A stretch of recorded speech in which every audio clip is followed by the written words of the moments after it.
da graça do bom Salvador. Entrai neste vale de bênção e paz, onde Cristo revela a afeição. Aceitai, abraçai, confessai-o, publicai nele a salvação.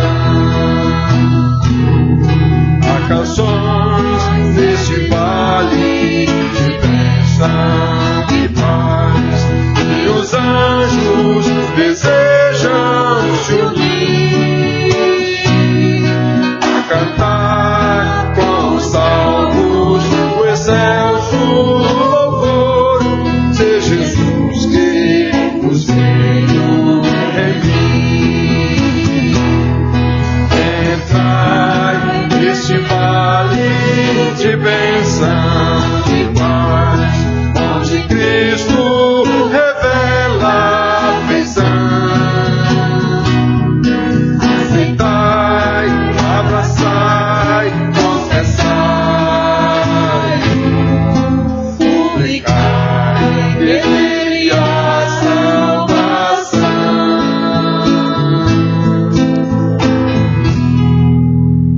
Amém. O outro cântico, que são 2, 3 versículos lá do Salmo 51, começa no versículo 10, é Davi, no seu arrependimento, pedindo perdão a Deus e pedindo que Deus restaurasse a alegria da salvação. Salvo não perde a salvação, ele perde a alegria da salvação por causa do pecado. Nem as tribulações físicas fazem com que um salvo perca a alegria da salvação. Ele pode ser torturado, como Paulo foi, apanhar, ser preso, mas ele dizia, nessas condições, de alegrai-vos no Senhor, outra vez vos digo, alegrai-vos no Senhor. Eu sei passar por tribulação, eu sei passar por fome, eu sei passar por nudez, eu sei passar por frio. Tudo posso naquele que me fortalece.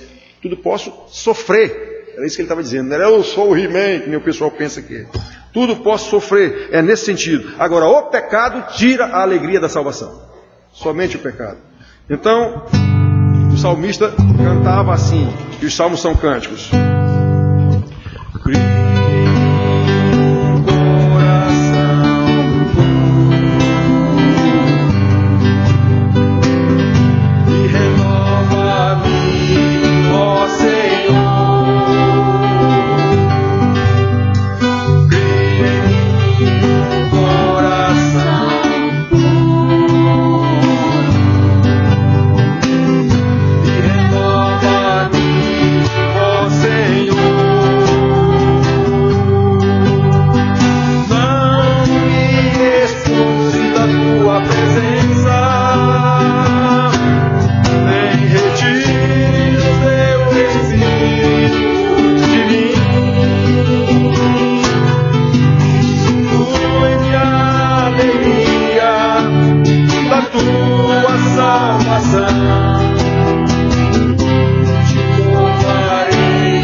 Não me expulse da tua presença.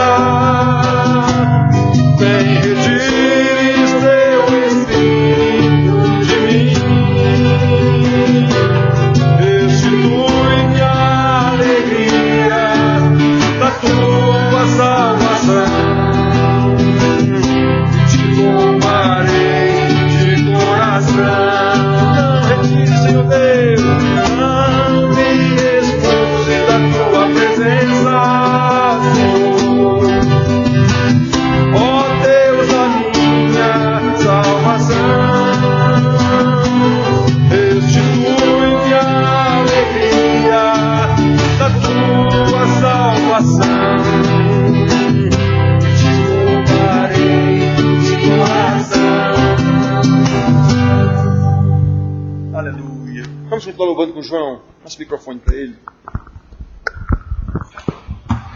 Senhor, em nome de Jesus, te agradecemos pelo prazer de estarmos em tua casa, pelo prazer de louvar e engrandecer o teu nome, pelo privilégio de agora poder escutar a tua voz. Fala aos nossos corações, que possamos a cada dia vivermos, praticarmos as tuas boas novas, o teu evangelho a toda criatura. Te oramos no nome de Jesus. Amém. Amém, amém, amém. Jorge está aqui com o Janai, é muito bem-vindo, não é? Tem Thalia. Chegou um casal aqui que eu vi. Cadê? José Everton ali, não é? São da igreja de Belém, mas Belém do Pará ou Belém de Caiçara? Igreja Batista de Belém de Caiçara, pois eu sou de Belém do Pará. Sejam bem-vindos, meus filhos, viu? Sejam bem-vindos. Irmãos, vamos abrir nossas Bíblias para ouvir os ensinamentos do Senhor. Como eu sempre faço, a mensagem pregada tem o mesmo tema e às vezes até o mesmo assunto. Ah, tem um outro casal que chegou depois, diga o nome. Heraldo e? Jeane? Jeane, tem uma filha com esse nome, Jeane. Muito bonita que nem você. Muito bem, Heraldo também é bonito, o povo de Deus é bonito. Então, olha só, irmãos, normalmente a gente faz assim, vocês sabem disso. O tema da pregação aqui é o mesmo da mensagem do boletim. Não é a mesma mensagem, mas é o mesmo tema. E hoje eu usei até o mesmo texto. Nós vamos falar sobre a graça, sobre a fé e sobre a glória, que é exatamente a consequência natural da salvação. Fomos salvos pela graça, por meio da fé, até o dia em que chegaremos à glória. É disso que nós vamos falar. Então vamos abrir em Tito, carta de Paulo a Tito, seu auxiliar, um dos primeiros pastores da igreja, Tito e Timóteo, Epáfras.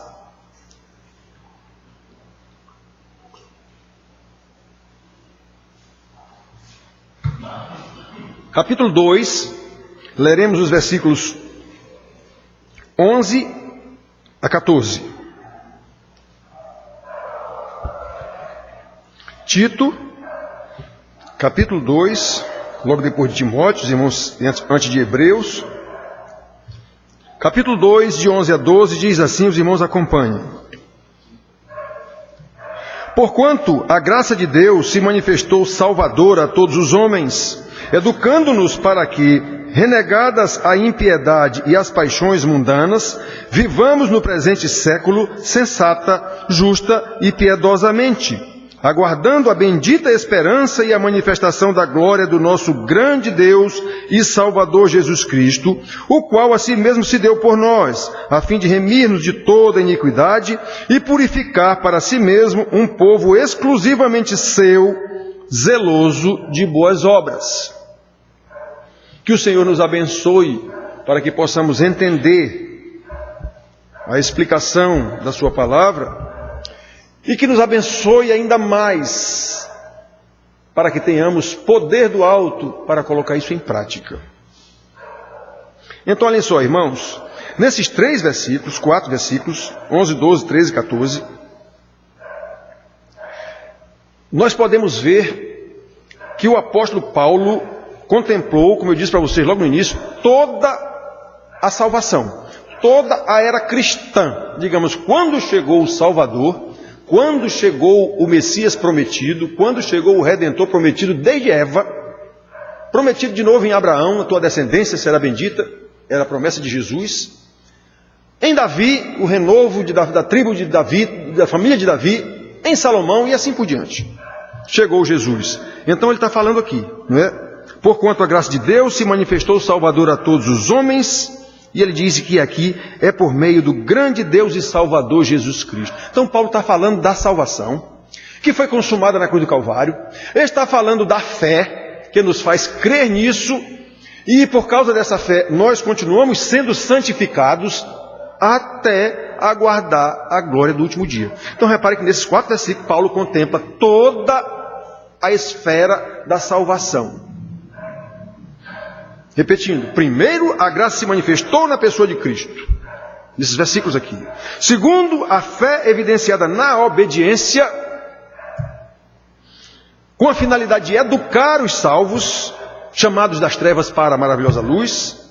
E terceiro, a esperança da segunda vinda de Cristo, em glória, para buscar a sua igreja. Que coisa maravilhosa. Hoje um seminarista ligou para mim, perguntando se Jesus viria antes ou depois da grande tribulação. Ele disse que era depois. Então quer dizer que a gente está errado em pregar que Jesus já vem. Eu digo, não, quem disse isso? Ele também disse para pregar que ele vem como um raio, ninguém sabe, como um ladrão, ninguém sabe a hora. Mas se não houve ainda a grande tribulação, diz, quem disse que não houve? O que é que você sabe da grande tribulação? A Bíblia não fala muito sobre isso. Normalmente quando a gente fala em grande tribulação, não fica logo pensando que nós vamos ser perseguidos, morto à espada. Quem disse que é assim? Naquele tempo foi. No nosso tempo não tem nada parecido que será com isso não. A perseguição é essa que nós vivemos hoje com smartphone, com televisão, com não sei o que. Essa é a perseguição. Olha a igreja como está. Olha a igreja como está. Se ela fosse perseguida à espada, estaria forte, como sempre esteve, quando era perseguida à espada. Mas quando é perseguida pelo socialmente aceito, pelo politicamente correto, ou seja, quando a igreja se mundaniza como está, isso é muito pior do que qualquer tribulação física. Então eu disse para o jovem, não senhor, você continue pregando que Jesus está voltando, sim senhor. E não se incomode com esse negócio de grande tribulação.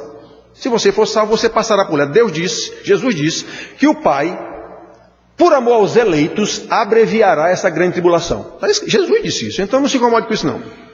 Então, irmãos, olha só. A promessa da vinda, aliás, do Salvador, acabara de se cumprir. Paulo já era consequência disso. Jesus morreu, foi crucificado, sepultado, ressuscitou, subiu aos céus. Agora estavam os apóstolos pregando.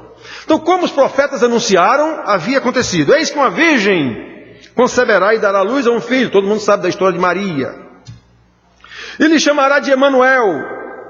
Está escrito lá em Isaías capítulo 7, versículo 14.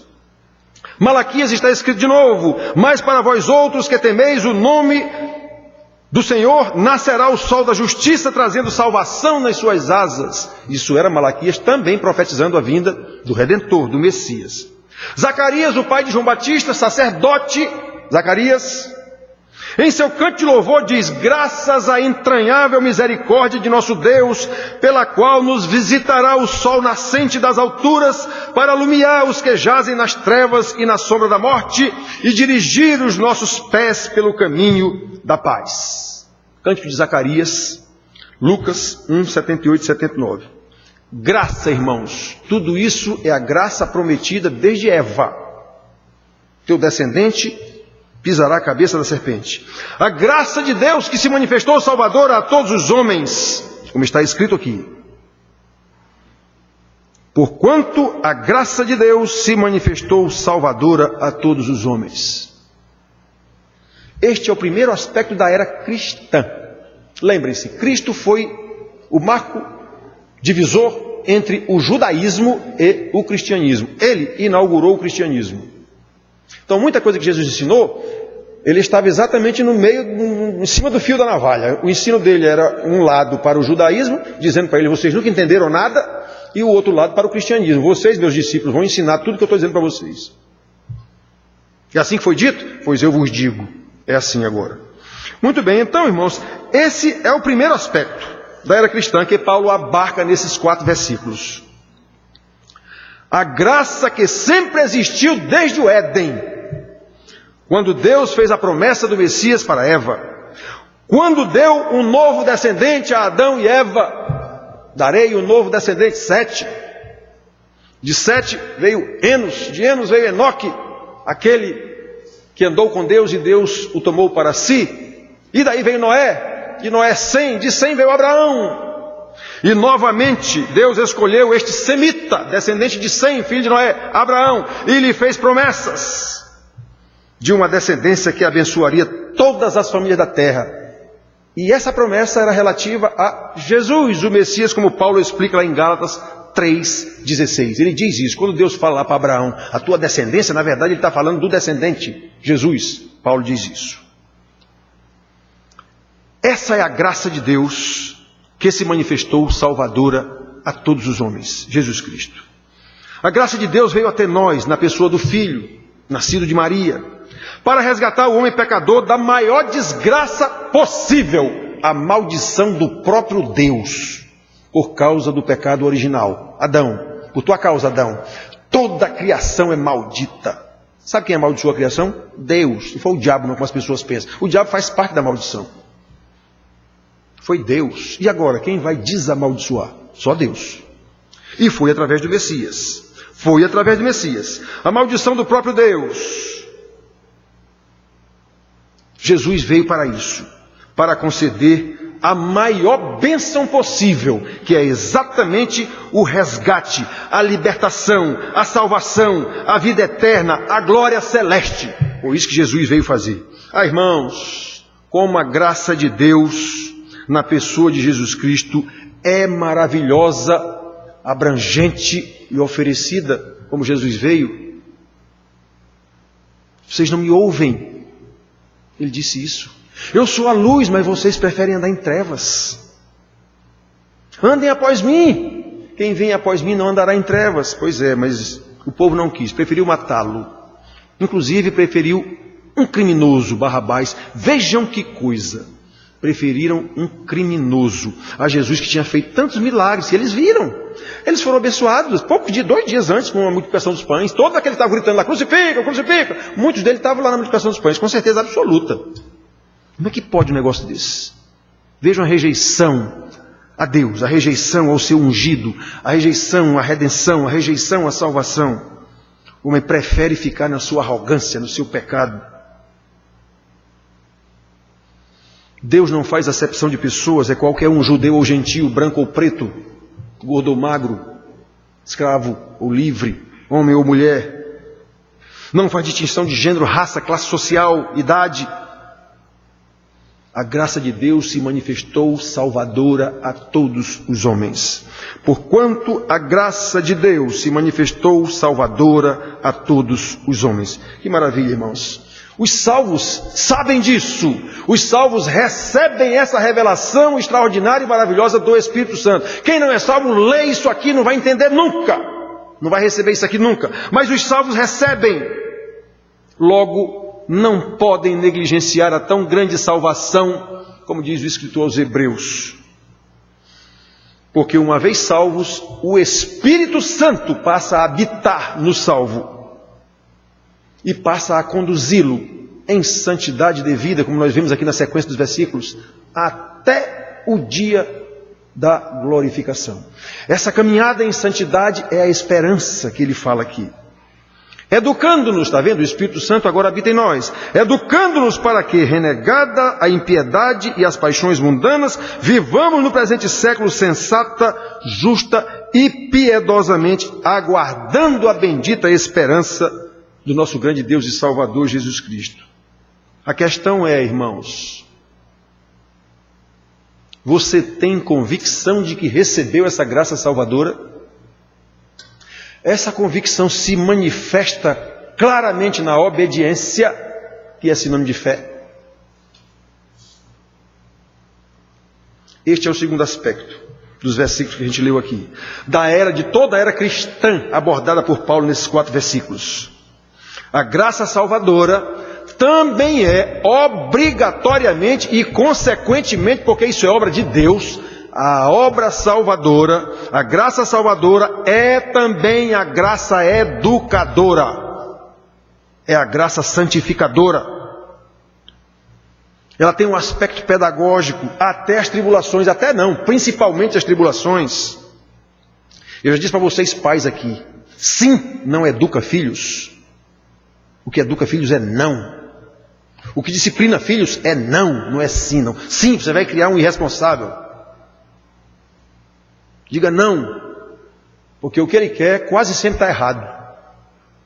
Afinal, ele é criança, ele não sabe ainda as coisas. Quem tem que saber é o pai, a mãe. Então a graça salvadora é uma graça educadora, visando exatamente o disciplinamento, a santificação desses salvos. Ela tem um aspecto pedagógico, e aqui nós podemos ver a doutrina da perseverança dos santos, não vamos falar disso agora. Mas é claro, o Deus que salvou vai conduzir esses salvos até o dia da glorificação. Não tem trem cheio de Satanás que impeça isso. É Deus quem salva, é Deus quem conduz, é Deus quem glorifica no último dia, quando Jesus vier. Isso é claro, irmãos. Aqueles a quem Deus salvou pela graça, a graça que se manifestou salvadora a todos os homens, mas nem todos são salvos. Jesus disse que são poucos os salvos. Certamente estes serão por ele conduzidos até a glória. E não há poder capaz de frustrar os planos de Deus. O patriarca Jó, que ninguém sabe de que era, ele era, já sabia disso. Ele teve essa revelação e afirmou: bem sei que tudo podes e que nenhum dos teus planos pode ser frustrado. Jó já sabia disso. Jó 42, versículo 2.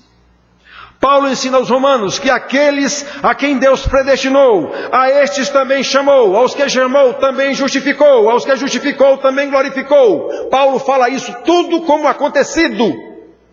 Ele usa verbos no tempo passado. Por quê? Porque Paulo esteve no terceiro céu. Esse terceiro céu quer dizer o trono de Deus. E recebeu essa revelação. Então ele fala isso tudo no passado. Romanos 8:30. Isso é algo acontecido na eternidade, irmãos. E não há como frustrar os planos de Deus. E Jó já sabia disso. Jó que não viu esse Messias, só conhecia a promessa. A mesma graça que se manifestou salvadora, sem nenhuma dúvida, ela se manifesta na educação, na santificação desses salvos. É isso que vemos no ensino do Senhor Jesus aos seus discípulos. É isso que vemos nas cartas dos apóstolos, porque eles ensinaram o que Jesus mandou. Continue andando, é essa a ordem. Não tem ide na Bíblia coisa nenhuma, não, é indo. Vocês aprenderam comigo andando durante 3 anos aqui, pois continuem andando e indo por onde vocês forem, façam discípulos. É essa a ordem. Façam discípulos. Como é que se faz discípulos? Ele destrinchou. Pregando o Evangelho, batizando e ensinando todas as coisas que vos tenho ordenado. Nem mais, nem menos. Não inventem. Nem subtraiam nada do que eu vos disse, nada do que eu vos mandei. Então é isso. Jesus mandou e eles fizeram isso também. Eles fizeram isso também. As cartas apostólicas nós vemos isso. Todas as cartas apostólicas são educativas, são discipuladoras, exortatórias. Todas elas. As cartas apostólicas, eu tenho dito para vocês aqui inúmeras vezes, não têm a intenção de converter ninguém. Elas são escritas para pessoas supostamente já convertidas. São escritas para igrejas, para discipular, para disciplinar, para corrigir esses irmãos, para santificar esses irmãos. Faz parte exatamente disso aqui. A graça que os salvou haverá de educá-los. Jesus mandou, pois seus discípulos fizeram isso, os apóstolos, e mandaram que os seus apóstolos, por sua vez, fizessem isso também. Nestas cartas aqui de Paulo e Tito, tem essa finalidade. Essas cartas aqui são escritas para 2 pastores, não são escritas para igrejas. São escritas para o pastor Timóteo, ensinando como ele deve ensinar a sua igreja. São escritas para Tito, ensinando como ele deve ensinar a sua igreja. Essas cartas são especificamente para isso. Então, irmãos, é graça. Graça que nos foram dadas, graça que nos foi dada pelos apóstolos, que colocaram nas Escrituras, e que contém todo o ensinamento necessário, como Paulo diz ao seu discípulo Timóteo, pastor também, para a repreensão. Essa palavra ela existe, foi escrita para a nossa repreensão, para a nossa correção, para a nossa educação na justiça, para que todo homem de Deus seja perfeito e perfeitamente habilitado para toda boa obra. Estão lembrados que ele falou aqui também isso? Que é para boa obra. Que boa obra é essa? Ele explica lá em Timóteo, Efésios, aliás, capítulo 2, versículo 10. As boas obras.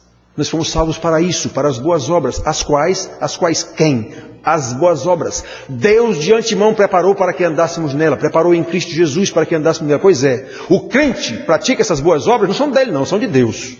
Deus o salvou, Deus vai conduzi-lo nessa prática das boas obras enquanto ele vai sendo santificado até o dia da glorificação. Tudo isso está abrangido nesses 4 versículos que nós lemos aqui. Olha, irmãos, é a mesma graça salvadora o tempo todo. Ela nos salvou, pois agora, educando-nos para que, está escrito aqui, 12, educando-nos para que, renegada a impiedade e as paixões mundanas, vivamos no presente século sensata, justa e piedosamente. Nós podemos observar claramente nos ensinos do Senhor Jesus e dos seus apóstolos a ação pedagógica ordenada, disciplinadora, discipuladora. Em nenhum momento nós vemos os apóstolos, por exemplo, mandando mulheres abandonarem seus maridos porque eles se converteram ou vice-versa. Mandando homens abandonar suas mulheres porque elas se converteram. Muito pelo contrário. Paulo lá aos Coríntios diz: seu marido concorda em que você tenha se convertido? Pois então continue com ele. Não tem problema nenhum, não. Nunca manda escravos se renegarem contra seus senhores. Foste chamado de ser escravo, está escrito aos Romanos, foste chamado de ser escravos, permanece no que foste chamados. Se puderes se livrar, muito bem, se não, permaneça. É um ensino pedagógico. O que vemos no ensino de Jesus e dos seus apóstolos para os salvos, seja qual for a sua condição social, é que tenham sabedoria vinda lá do alto, que cresçam no conhecimento do Senhor. É isso que está escrito em todas as cartas. As orações de Paulo especificamente, que é quem mais escreveu, aqueles irmãos a quem ele escreveu, nunca ele está dizendo: eu oro para Deus mandar prosperidade para vocês, que nem é moda nas igrejas. Eu mando, não, eu oro para que Deus lhes dê crescimento no conhecimento de Deus. Todas as orações de Paulo são nesse sentido. Eu oro para que Deus lhes dê crescimento no conhecimento dele, no conhecimento da salvação. Todas as orações de Paulo, de Pedro, de João, são nesse sentido. Sabedoria do alto, irmãos, exatamente a fim de que esses irmãos agissem de modo a testemunhar a salvação que eles receberam pela graça. Essa, porquanto a graça de Deus se manifestou salvadora a todos os homens, pois vocês foram atingidos por essa salvação. Agora demonstrem isso com suas vidas. Essa é a finalidade de todas as cartas. Tinham que testemunhar a salvação que lhes foi concedida pela graça manifestada em Cristo Jesus, aquele prometido desde Eva, Abraão, Noé, Moisés, Davi, Salomão. É para isso, irmãos, que os salvos pela graça são educados primeiramente para renegar as impiedades e as paixões mundanas, educando-nos para que, renegadas a impiedade e as paixões mundanas, vivamos no presente século sensata, justa e piedosamente. Sabe o que é que pecador quer? Pecar. Isso é o natural do pecador. Cachorro vive como cachorro. Peixe vive como peixe. Pecador vive como pecador. Agora, o pecador resgatado, o pecador que foi salvo pela graça, ele agora muda a história. Como Paulo diz aos Coríntios, ele agora é nova criação. Ele agora é nova criatura. As coisas velhas para trás ficaram, eis que tudo se fez novo. Agora nós temos a mente de Cristo. Paulo diz isso também. Agora é outra história. Aos Romanos, capítulo 12, versículos 1 e 2, ele diz: agora nós vamos trocar. O que nós tínhamos na cabeça, nós vamos trocar agora. Nós vamos renovar a nossa mente para que saibamos qual é a boa, perfeita e agradável vontade de Deus. E essa vontade está revelada na sua palavra. É assim. É a mesma coisa que Paulo está dizendo aqui a Tito. A sequência da salvação. Ele nos salvou, pois agora ele vai nos conduzir em santidade de vida, exatamente renegando as nossas paixões mundanas, renegando o velho homem, feito segundo Adão, e agora vivendo no novo homem, feito segundo Cristo, exatamente mantendo a esperança da glória que virá quando Jesus vier nos buscar. É esse o ensinamento em todo lugar da Bíblia, mas especialmente nas cartas. Olha, irmãos, este é o ensino de Paulo aos Efésios, aos Romanos, aos Coríntios, todas as suas cartas. Para que aqueles irmãos se despojassem, se despissem do velho homem, ele usa essa expressão em Efésios. Por quê? Uma vez, é o que ele está dizendo aqui também, uma vez renegadas a impiedade e as paixões humanas, nós agora somos novo homem. Agora os salvos continuam sendo educados para viverem no presente século, como ele diz aqui, sensata, justa e piedosamente. O que também é a continuação do mesmo ensino de Paulo aos Efésios, para que eles se renovem no espírito do entendimento e se revistam do novo homem. Efésios 2, 42, aliás, 2, 22, 4, 22 e 23. Isso deve ser uma ação contínua, permanente. Quando ele diz que a gente deve se despir do velho homem e se revestir do novo homem, não é que isso aconteceu de uma vez por todas, não. Agora eu sou membro de igreja, levantei a mão, sou crente. Não é assim. Isso é um ato contínuo e permanente durante toda a nossa vida. Porque o pecado está o tempo, como Davi disse aqui, o meu pecado está diante de mim o tempo inteiro. Ele sabia o que ele tinha feito. O meu pecado, Senhor, está diante de mim o tempo inteiro. Como em qualquer processo educativo, irmãos, nós nunca estaremos prontos neste mundo. Intelectualmente a gente chega num pós-doc, acabou, não tem mais para onde ir. Agora só se eu virar Jesus Cristo. Ele fez um pós-doc. Normalmente quem faz um pós-doc vai fazer outro. Porque ele quer estudar, ele quer continuar estudando. Eu fiz pós-doc em tal coisa, eu vou fazer outro. Até porque fazendo pós-doutorado ele quer continuar mamando nas tetas da universidade. Nunca está pronto. Nós nunca saberemos tudo. E o diabo sabe disso. Foi com isso que ele tentou Eva. E ele sabe disso hoje também. Por isso nós temos que estar o tempo inteiro agarrados no Senhor Jesus. O tempo inteiro. Precisamos continuamente da graça educadora do Espírito Santo em nossas vidas. Não abra mão, irmão querido. Senhor, não me deixe. Senhor, não me largue. Se eu me largar, eu caio. Não me largue, Senhor. Não me deixe. Tem que estudar o tempo todo em oração, comunhão dos irmãos. Estes são os principais meios de graça que Deus deixou para a sua igreja. Doutrina dos apóstolos, oração e partir do pão, o que indica a comunhão.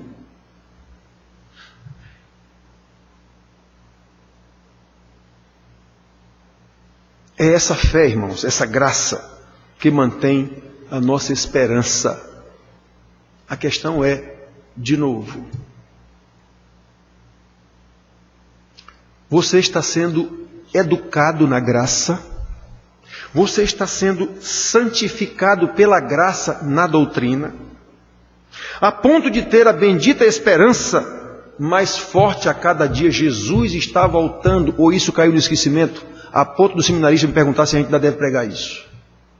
Seminarista, está no seminário, liga perguntando, a gente ainda deve pregar isso, pastor? Meu Deus do céu. Vocês sabem que isso caiu de moda. Eu quero é ver quem é o pai que ainda ensina para o seu filho hoje. Meu filho, vamos ficar atentos, Jesus está voltando. Eu quero é ver se ainda existe esse tipo de pai dentro da igreja que ensina um negócio desse para os filhos. Pode até ser que ele diga isso uma vez, perdida. Mas ensinar o filho dia a dia como a Bíblia manda, e o dia todo, em todas as oportunidades, e o tempo todo lembrando, meu filho, Jesus está vindo. Esteja atento. Jesus está voltando. Irmãos, este é o terceiro e último aspecto da era cristã total que Paulo abarcou nesses 4 versículos aqui. A bendita esperança da vinda de Jesus em glória para nos buscar como ele prometeu.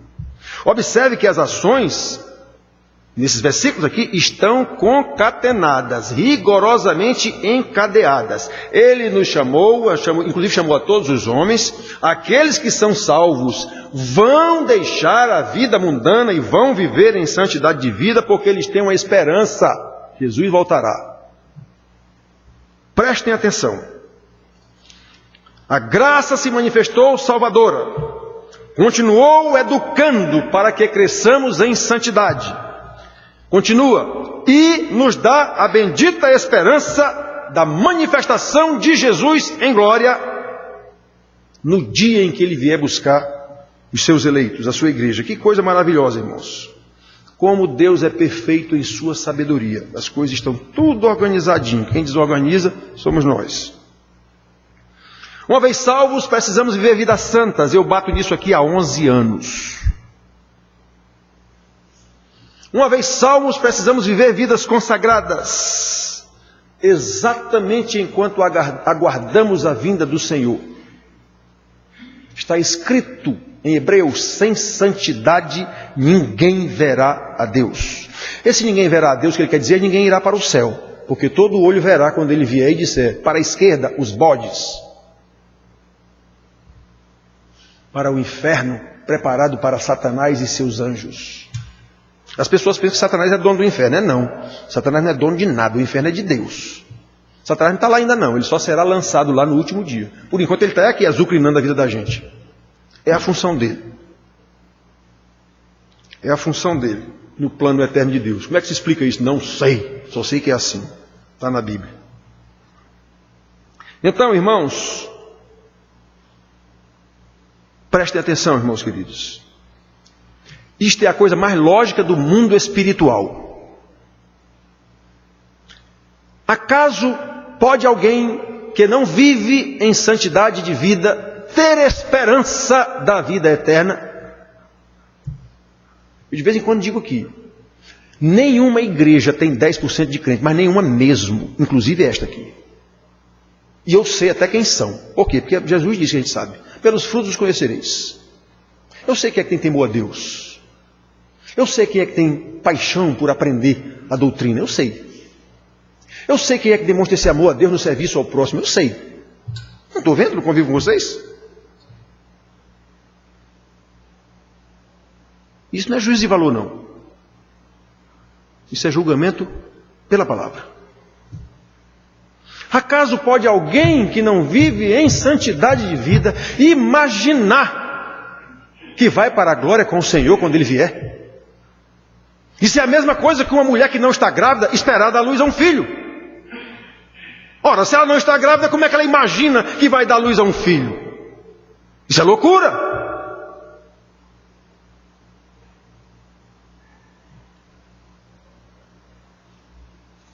Irmãos queridos, precisamos estar conscientes da salvação como um todo. E não porque levantei a mão e fui lá à frente e fizeram uma oração por mim. Isso é tolice total. Tolice total. Aquele que recebeu a vida na conversão, essa vida vai ser desenvolvida no poder do Espírito Santo, criar musculatura suficiente, como um bebê quando nasce e depois vira um Arnold Schwarzenegger. Pois é. Ele vai crescer, ele vai desenvolver uma musculatura espiritual tal que ele vai viver em santidade, ele vai ter condição de resistir ao pecado, ele vai cada vez mais em direção a Cristo, porque sabe que Cristo está vindo em direção a ele. Não pode ser diferente disso. Não pode ser diferente disso. Eu vivo dizendo para vocês, as pregações bonitas que a gente ouve nas igrejas, todas são falsas, todas. Não é 99,99% não, é todas. O que a Bíblia fala é isso que eu estou falando para vocês aqui.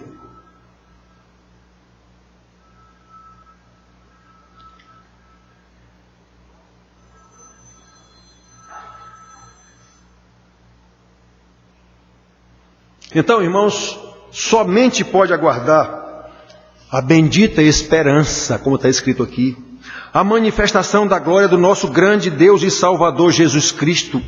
Somente pode esperar isso aqueles que efetivamente foram salvos, aqueles que efetivamente continuam sendo educados na graça, pelo aprendizado da doutrina, pela oração, pela comunhão com os irmãos.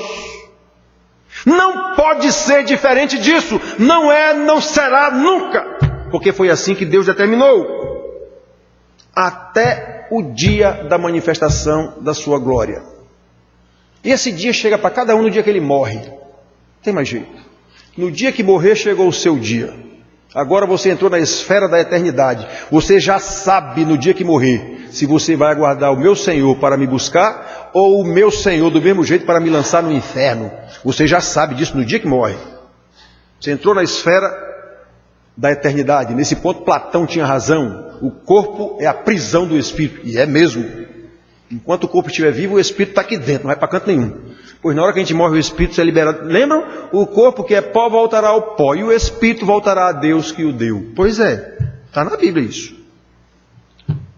Platão não falava da Bíblia não, mas ele estava certo nesse ponto. Então, meus filhos, prestem atenção. É pela graça que os salvos são conduzidos nesse processo. Chamado, recebeu a graça da salvação. Educação, doutrina, comunhão com os irmãos, santa esperança da glória. Pois é, essa glória chegará. Todos os salvos serão conduzidos nesse processo.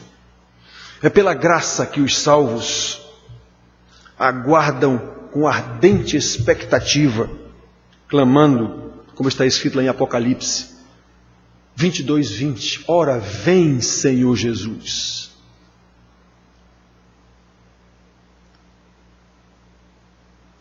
Vocês não sabem como eu espero esse dia. Tribulação, quero lá saber de tribulação. Se vier tribulação, eu passo por ela. O pastor me pediu um dia se eu podia ir na igreja dele lá ensinar na escola dominical sobre a grande tribulação. Digo, para quê, meu irmão? Para que você quer saber o que é isso? A Bíblia não ensina. A Bíblia fala de uma grande tribulação, inclusive, muito provavelmente, a grande tribulação que Jesus falou para os seus apóstolos, efetivamente aconteceu no ano 70, quando Roma destruiu Israel, destruiu Jerusalém, destruiu o templo. Aquilo que Jesus falou aconteceu tudo aquilo no ano 70. Obviamente ele não estava falando daquela tribulação somente, estava falando até o final do mundo, mas aquela foi uma. Aquela foi uma que Israel passou por aquela tribulação. Então eu não quero saber o que é essa tribulação. Pode vir o cão, cheio de tanque de guerra, o que ele bem entender. Isso não me interessa. Se Deus garantiu que eu vou passar por ela, eu vou passar por ela. Pode vir quem quiser. Eu acho que é por causa desse conhecimento, irmão, que desde menino, quando eu me converti, efetivamente, 13, 14 anos de idade, eu nunca tive medo de morte. Por 2 vezes fui ameaçado. Eu lhe dou um tiro, eu dei, meu amigo, dê o tiro, você vai me matar, eu vou para o céu, você vai para a cadeia, dê o tiro. Isso foi em Piacó, que o pessoal dá tiro mesmo. Isso foi em Piacó, atire, mate logo, de uma vez. Ainda disse, mas eu não tenho que viver com um indivíduo feito você. Diz desse jeito, né, pro cabo. Pode matar, pelo menos eu não tenho mais que viver com um indivíduo feito você. Pode matar. O cara ficou olhando assim, esse cabo é doido. Esse cabo é doido. Lá em Piancó eu fiz isso. E olha que lá o pessoal mata mesmo, não tem conversa não. Pois irmãos, eu não tenho medo da morte, porque a morte quer dizer que eu vou me encontrar com o meu Senhor. Como é que eu tenho medo disso? Não posso ter medo disso. Aliás, eu anseio por isso. Como Paulo diz, eu anseio por isso. Sei que tem uma missão ainda aqui, é Deus quem me mantém aqui. Todo remendado, como vocês sabem, sou quase biônico. Hoje eu estava pensando em quantas vezes que eu já fui para uma mesa de cirurgia, e rapaz, eu tenho mais ponto do que barra de saia de baiano. Mas é isso mesmo, então Deus me mantém. Eu cheguei a vir para cá pregar para você de muleta. Não sei quem é daqui dessa época, de muleta. Todo remendado, coluna emendada, tudo. E estou aqui bonzinho de novo. Então, irmãos, eu anelo por esse dia, eu espero por esse dia, mas Deus não acha que não é ainda. E obviamente eu não tenho intenção nenhuma de me suicidar. Então Deus sabe qual é o tempo. Mas eu estou dizendo o tempo todo, ora vem Senhor Jesus. Vem Senhor. Paulo ensinou de novo, já falei aqui dele ensinar a Romanos, ensinar aos Coríntios, ensinar aos Efésios, agora aos Gálatas. Ele ensina que é pelo Espírito que nós aguardamos a esperança da justiça que provém da fé. Gálatas 5:5. Mais uma vez, orando pelos Colossenses, ele diz novamente, dando graças a Deus por causa da esperança que vos está preservada nos céus, da qual antes ouvistes pela palavra da verdade do Evangelho. Gálatas 1:5, Colossenses 1:5. Quando Paulo escreveu essa carta aos Colossenses, ele estava passando por uma seca terrível. E Paulo não pediu para Deus mandar chuva, para que a roça de vocês dê produtos. Ele pode até ter orado por isso, mas aqui no livro ele pede para que vocês cresçam no conhecimento de Deus. Irmãos queridos, É o Evangelho da graça que nos salva. É o Evangelho da graça que nos educa, que nos conduz em santidade. É o Evangelho da graça que nos encoraja a aguardar a bendita esperança, a manifestação da glória do nosso grande Deus e Salvador, Jesus Cristo. Os salvos sabem disso e não podem negligenciar a tão grande graça. Repetindo, para terminar, para sedimentar em nossas mentes, pela graça nós fomos salvos, pela graça nós continuamos sendo salvos de nós mesmos. Um pastor entrevistado meu, na época da pesquisa, eu perguntei a ele: meu irmão, pelo que você mais ora? Ele respondeu: para que Deus me livre de mim mesmo. E caba bom, esse sabe das coisas.